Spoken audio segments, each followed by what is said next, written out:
माशाल्लाह जी, चेक करो। ये फड़ी सर की फड़ रहे हो? अरे कहना क्या चाहते हो? कैमरा जाओ आगे। गट्टू जा आओ। एहे रहा नहीं जाता, तड़प ही ऐसी है ना। नहीं सुके अस्सलाम वालेकुम जी, वेलकम बैक। की हाल है? ठीक हो ना? तबीयत से ठीक हो? बिस्मिल्लाहिर्रहमानिर्रहीम पढ़ के शुरू करते अपना डेली का व्लॉग। तुहानू अपनी डेली की रूटीन दिखाने हैं। तो अज साडा सैकेंड लास्ट पेपर जोड़े मेरे फ्रेंड्स ने उन्होंने लास्ट है, क्योंकि वो इलैक्ट्रिकल इंजीनियरिंग कर रहे हैं, मैं कर रहा सिविल इंजीनियरिंग। मेरे पेपर ने 11 उन्होंने ने 10। तो अज उन्होंने कैसे प्रोटोकॉल बनाया था कि थोड़ा घूमन वास्ते ना साइड पर निकलेंगे, तो इस वास्ते मैं दूसरी डिवाइस चुक ली। व्लॉग बनाएगा बनेगा पूरा पर हुकूक मार ला नाल लगे रहे। तुहानू अपनी रूटीन दिखाऊंगा। हाय मौसम चेक करो जी। तो बस इंतज़ार कर रहे हैं अपने दोस्त का, वो आएगा अपन चुकेगा तो जावांगे। हाँ जी, थोड़े लेट हो रहे हैं, बराबर ज़्यादा बोल नहीं सकते। जाके पेपर दे के दुआ करो जल्दी जल्दी पहुँच जाइए। अज लेट हो गए हैं। ध्यान करी बस बहुत ही स्पीड भी ना मार बाद काम बहुत खराब है। बाकी अपनी डेली रूटीन दिखाने लगे रहो नाल। हाँ जी, पेपर दे के फ्री हो गए हैं। बाकी अपनी डेली रूटीन दिखाने हैं। आपा किवें पेपर होया?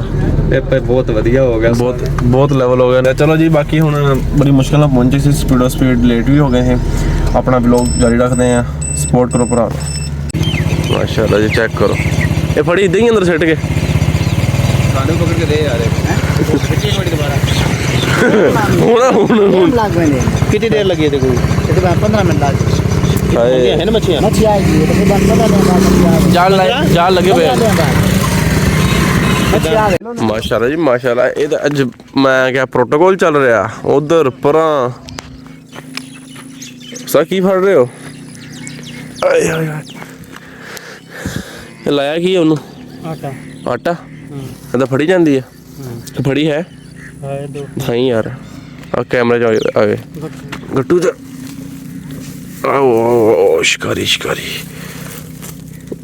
एक दाना किन्ने? दो दाने। आ चेक करो जी, सामने तो एक नजर आ रहा। अच्छा थले ठीक हो जी, लगे रहो। लो संभाल लो।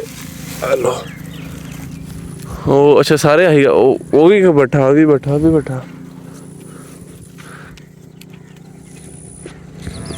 कितनी देर बाद होगी सर जी? वो चेक करो, शिकार हो रहा जो मच्छी का। आ जाती हाँ जी जी, देखो जी मोर तो बचत हो रही है। सो ध्यान करे बदल पता कोई नहीं।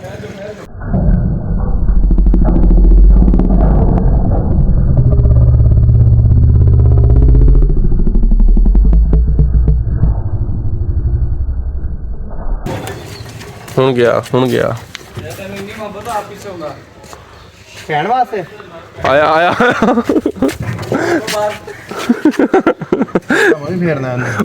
ना गंदी फड़ मारनी गर्मी का जोर है।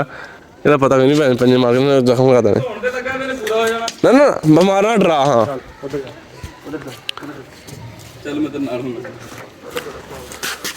चलो जी